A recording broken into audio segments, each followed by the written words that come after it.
A very good morning, all my dear students. Hope you are doing really great in your homes.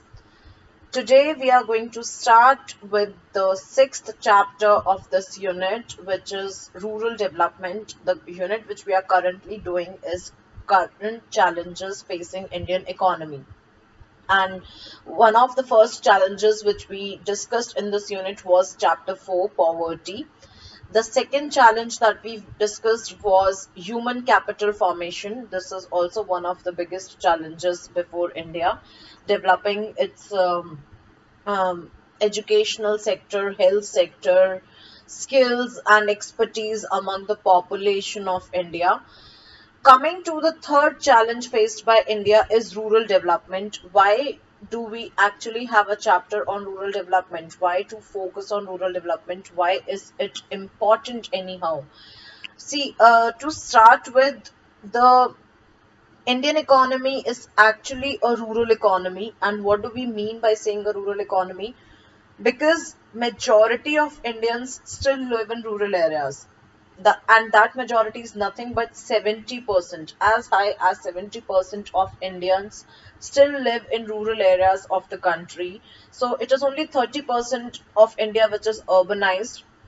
Only 30% population live in urban areas, rest of the population live in rural areas.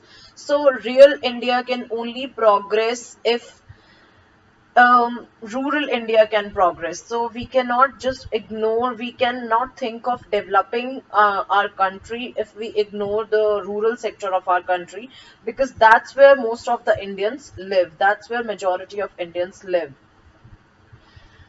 So this chapter enables us to learn an introduction towards the rural development. Then we will talk about meaning of rural development. What do we actually mean by developing rural areas? What is the entire process consisting of? Then rural credit. Okay, the chapter mainly talks about two important aspects of rural development. One is rural credit. We will be taking only two aspects. There are multi-dimensional aspects of rural development. We need to develop rural areas in a lot of areas, in a lot of fields. That can be education, that can be health, that can be infrastructure, that can be credit, that can be rural marketing, that can be development of roads and bridges to connect it with the cities, and a lot of other factors, removal of poverty, generating employment and everything. But the chapter mainly focuses on two major aspects of rural development. One we are going to discuss in detail is rural credit, and the other thing we are going to take in detail in this chapter is agricultural market system. When we'll come to a market system, I'll tell you, I'll also provide you a link to a YouTube video where you can actually see what's exactly wrong with rural agricultural marketing system. What is marketing, what is credit, that we are going to see later. And then the chapter advises the readers and everybody in the Indian economy that there is a need to diversify the rural population towards non-farm areas.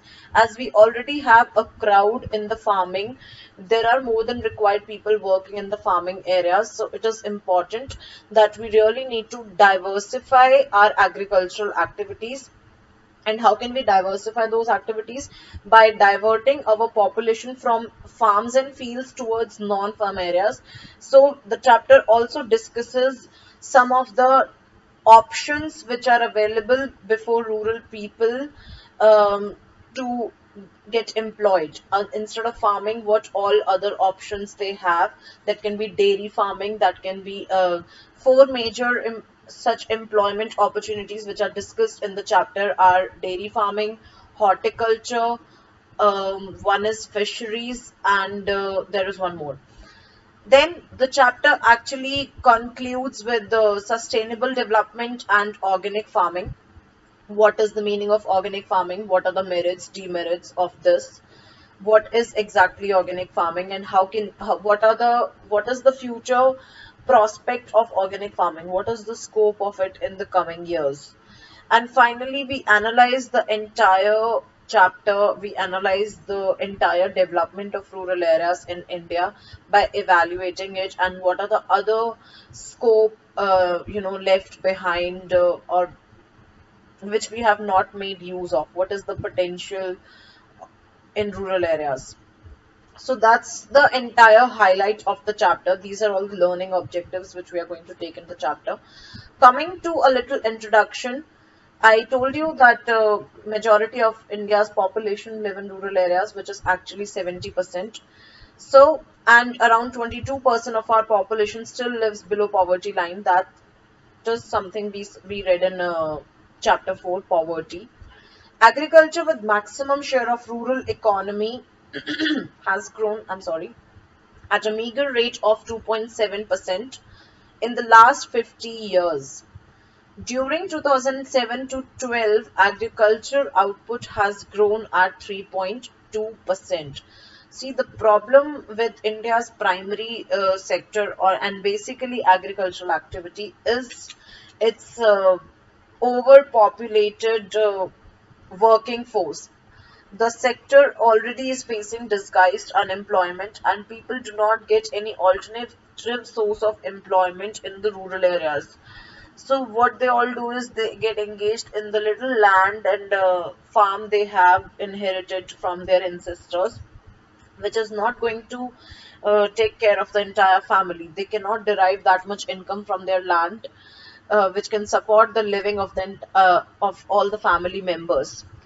So agriculture in India has grown. That's why at a very meager rate of 2.7%. The share of agriculture to GDP, it is actually 16 to 17%.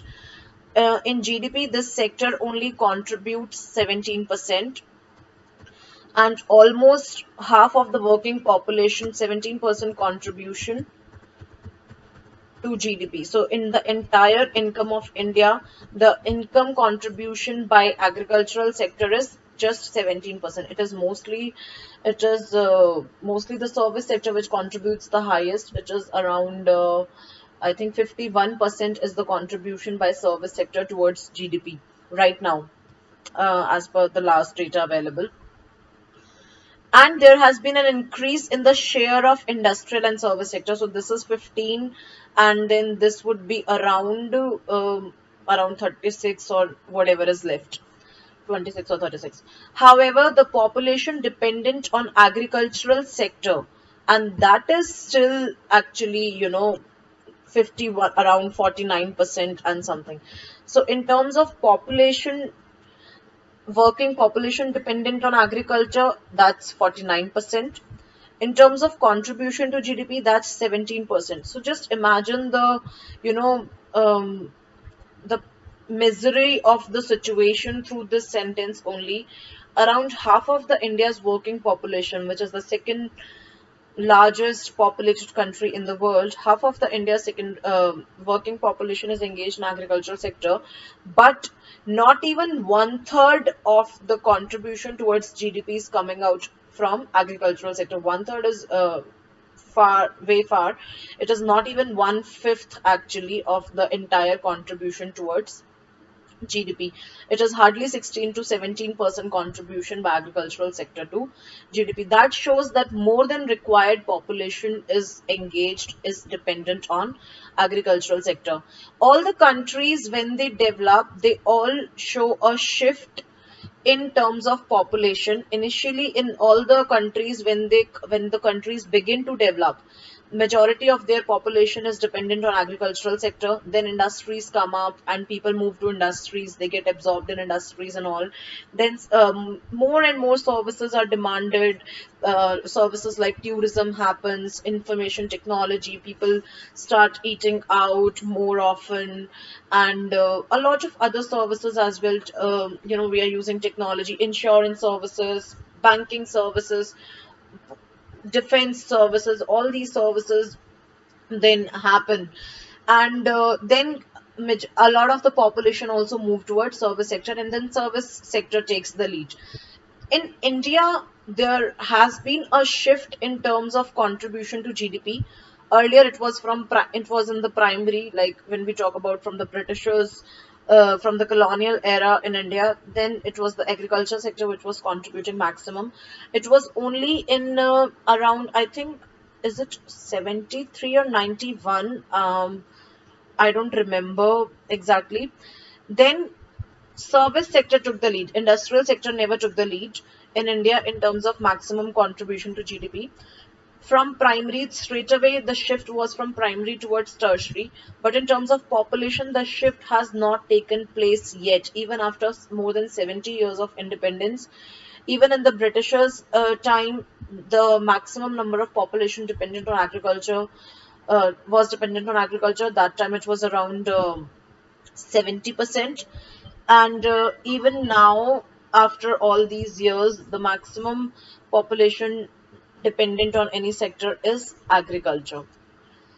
So India did not show any significant change in this category, which is which is an important reason that India is still an agrarian economy, because our industries could not absorb all the surplus labor which was present in agriculture. Okay, next point. Moreover, after the economic reforms of 1991, this is a very interesting chapter, chapter 3. This we have actually put in term 2. So we will be taking this chapter in term 2, economic reforms of 1991. This was the major turn, uh, turning around point actually for Indian economy. Economic reforms were announced that time. All the foreigners were welcomed to India to invest in our country, and since then, all these MNCs, foreign banks have started coming up in India. Before that, there was no MNC, there was no foreign bank in India. It was only 1991 India adopted this policy of liberalization. If you have read it in your 10th class and you remember slightly. So this obviously we are going to discuss in much detail in chapter 3. Since 1991, the growth rate of agricultural sector decelerated to 3% per annum, because in the reforms of 1991, it was mainly industries and services. Mainly, in fact, it was services which were taken care of. Agricultural sector was neglected in 1991. Government was providing subsidies on HYV seeds. Government discontinued those subsidies also in 1991, and a lot of other steps were which were earlier used to be taken by the government to improve agriculture. They were all stopped in 1991, which even worsened the scenario in agricultural sector in India. So the growth rate actually decelerated to 3.3% per annum during 91 to 2012, which was lower than the earlier years. So, real progress of India is possible only when rural areas and rural people are developed. And you would easily agree to this statement. We can say India is not developed today because our rural people are not developed. So many of them are not educated. We all discussed this in the last two chapters. We discussed the two challenges in much detail in the last two chapters, and from that you can easily figure out where we are not, where we are actually lagging. You cannot make all your conclusions seeing Delhi. No, people are going to schools, they are going to colleges, they're also going to higher studies, they also go for PhDs these days, and then they go do nice jobs and all. No, you cannot conclude your Indian situation on the basis of the capital city. There are areas where people do not have all these privileges, where people do not have access to basic healthcare, where people do not have access to basic education. They have to travel miles long. You can just maybe you can have an idea of this by the Swachh Bharat Abhiyan, where did you ever think of that people in India did not have access to washrooms? They just there was so much open defecation, but now with all these efforts since 2015, since the launch of Swachh Bharat Abhiyan, and all these in all these 5 years, lakhs of toilets were constructed by the government in rural areas, and now people do not have to go anywhere, and they don't have to defecate freely in open areas, but they can do so in the toilets and the washrooms which are constructed for them. So you all can figure out how much progress is needed. That was one of the basic necessities of the people, which Indians did not have, which a lot of Indians did not have. So from that only you can figure out how much progress is actually needed to be made to make India actually progress. So the real progress is only possible when rural areas and rural people are developed, so that overall growth of India could be achieved. So this was a little introduction about rural development. Let's come to what exactly is rural development. All those who do not have the book, I'll send this scanned PDF in the group. You can refer to it for making notes. So for introduction, just write the important things in the register, whatever you find, just make note of this particular area in the register, entire, do not write everything, just write notes, write in short all these points which we have covered till now. Okay, finally, let's move to the meaning of rural development. This you have to write completely. Rural development refers to continuous and comprehensive socio-economic process. Why continuous? Because it is ongoing. It does not have to be stopped. Like everywhere we need to progress, we have to keep going on. We have to keep moving. We don't have to, just construct some of the schools in some area and then just stop. We have to keep working for it. And what do we mean by comprehensive here? Like comprehensive means completely covering all the socio-economic progress, whether it is related to the social progress of the society, of the rural areas, or economic process. So comprehensive means broad process, which completely covers everything. Attempting to improve all aspects of rural life. Rural development, again, just go to the meaning. Rural development refers to continuous and comprehensive social economic process attempting to improve all aspects of rural life. This all we have discussed. Agriculture is the main source of livelihood, and two-third population dependent on it. Development and agriculture will contribute to the betterment of rural areas and rural people. The term rural development includes not only agricultural development. Yes, please do not just think about agricultural development when we talk about rural development. There are a lot of other aspects. Every aspect which improves quality of life of people. It aims at improving both economic and social conditions of people living in villages. Rural population account for three-fourths of the total population. It is actually 70%. However, they have always lagged much behind the overall progress of the economy, because all the progress are usually made in urban areas, in the cities and all. So these rural areas, they have always lagged behind the overall progress. They're never able to catch up with the progress being made in the urban areas. So, in order to overcome this undesirable trend, special programs for rural development began to be designed since the 70s, in addition to provisions of 5-year plans of the country. So, this you really need to know. There were special programs for rural development designed in the country since the 70s. So the chapter will discuss, I told you, we'll be taking majorly two main aspects, credit and marketing facilities, then how to diversify people towards non-farm activities, apart from agriculture, what else they can do. Then organic farming and its significance also we are going to take. Okay, what is the entire process of rural development? Some of the areas which are challenging and need fresh initiatives for development in India include first challenge, development of human resource, which we just discussed in the last chapter. The quality of the human resource needs to be improved through the following measures. Proper attention to literacy needs to be paid, especially on female literacy. Then education, skills, and skill development. This is an important question. This is an important topic of the chapter. What are the various aspects of rural development? This is also one of the very important questions of NCRT from this chapter. Bring out the key issues in rural development, key aspects of rural development. So the a question can be asked in any form, and these are all the points which have to be answered. Bring out the key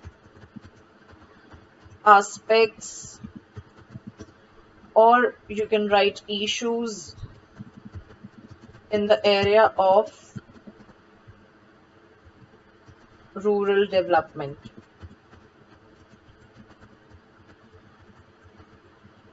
Okay, so this you can write it in the question form also, and then just write the answer.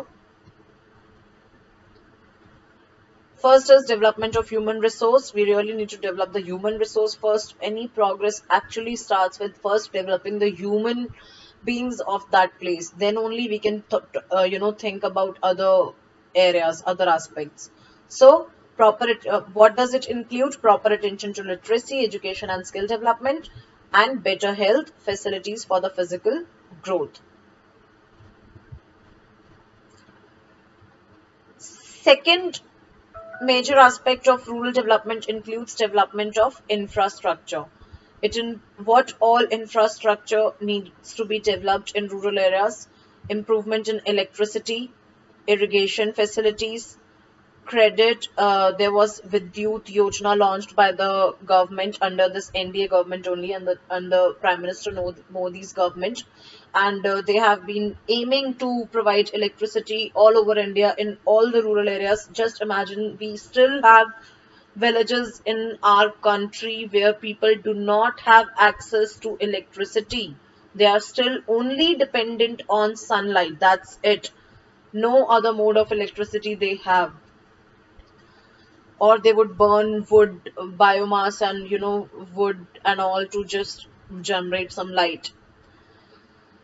So all infrastructure which needs to be developed in rural areas includes electricity, irrigation facilities, because because in fact more than 60% of the farmers are still dependent upon monsoon for their harvest. Credit facilities, this we'll talk about in detail. Marketing we'll take in detail, and transportation facilities also, which includes construction of village roads and feeder roads to nearby highways. See, connectivity is very important. Rural urban connectivity plays an important role. People can only get access to facilities in their areas when they have all weather roads. Everything will reach there, all the food, hospitals, education, people to work for, banks, everything will reach there only if they have good connectivity with the highways, with the urban areas. Then otherwise, if there is no transportation facility, there would be lack of access to all the things which we need in our daily life. Also, it includes better facilities for agricultural research and extension and information dissemination. Like this might be called as use of information technology to let farmers aware of the changes which are taking place in the weather, which crops would be suitable this time, what all predictions have been made in the weather and all that. So better facilities are needed in the rural areas for agricultural research and extension. This point actually means we need more of technology. You can write here, that is use of technology needs to be IT enabled services. We call them ITES, IT enabled services, needs to be promoted in rural areas.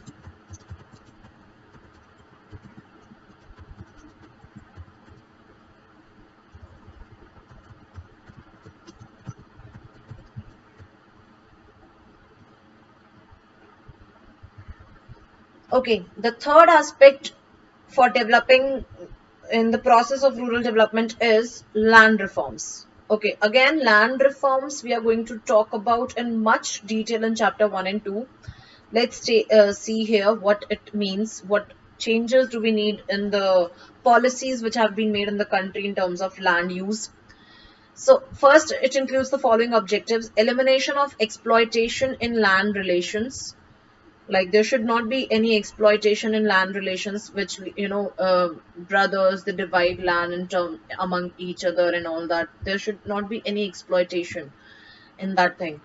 Actualization of the goal of land to the tiller. Land to the tiller means land should actually belong to the people who cultivate the land.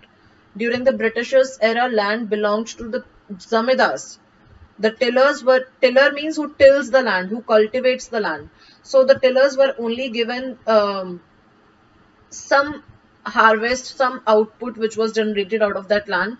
Otherwise, the owner of the land were zamindars. But in around in 1960s, India imposed this policy of land to the tiller, or 50s only, that the land should actually belong to the ones who cultivate the land. Then only you will have incentive. If you know that you're just working for somebody else and you're only going to get a part of that production, you will not be giving your 100% to produce as much as that land can produce. So we really need to fulfill this goal, attain this goal of land to the tiller.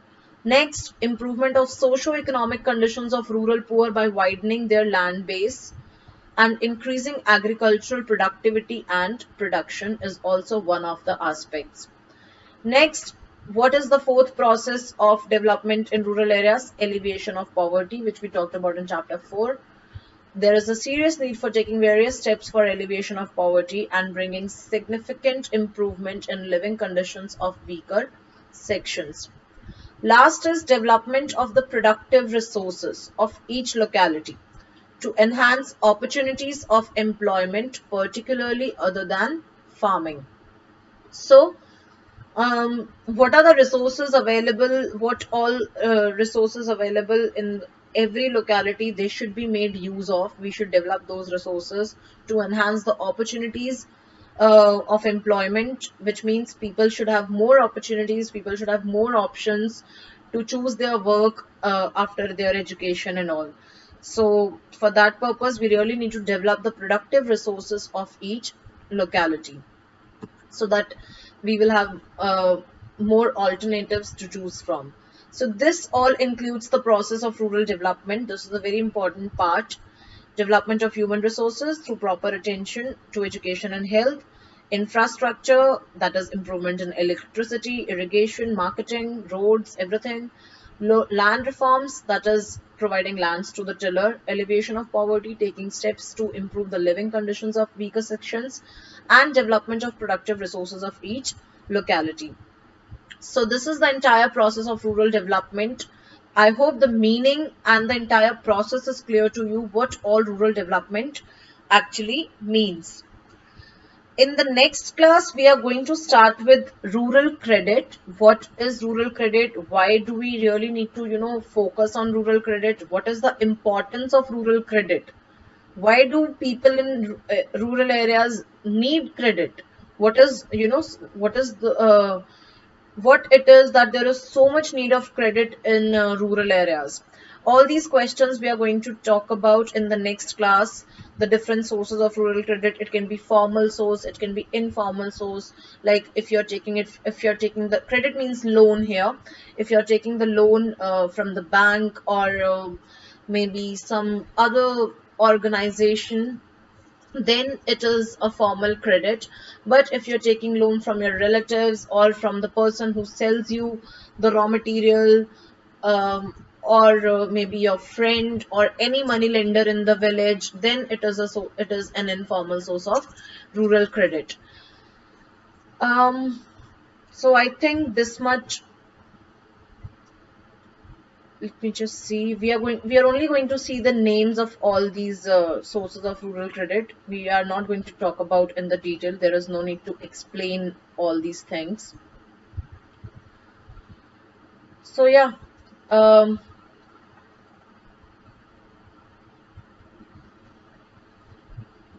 In agriculture, farmers are in strong need for credit due to long time gap between crops sowing and realization of income. We all have read it in previous classes that there is a 3 to 4 months gap. In fact, sometimes the gap can be as long as 5 to 6 months gap between the time you between the time the farmers sow their seeds and harvest it. So to find to manage their living during that particular duration, during that duration of 3 to 4 or sometimes 5 to 6 months, they really need to depend on credit, they really need to depend on borrowing, because the income derived from harvest is not enough to meet their day-to-day needs for the next 5 to 6 months. So this is a major problem. For this, I would really ask you to better personally talk to a farmer family and just try to know how do those people manage their earning, manage their living, whatever they have earned, how they are going to manage it for the next 5 to 6 months. Just talk about every question, talk to any farmer, make some farm visit whenever we are done with the lockdown and all. Just ask your parents to give you a personal experience of all these what we are reading in the books. Then only you will realize.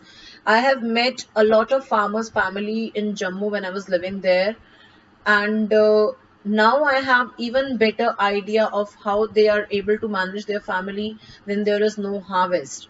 So it is a really pathetic situation in their family, in those times.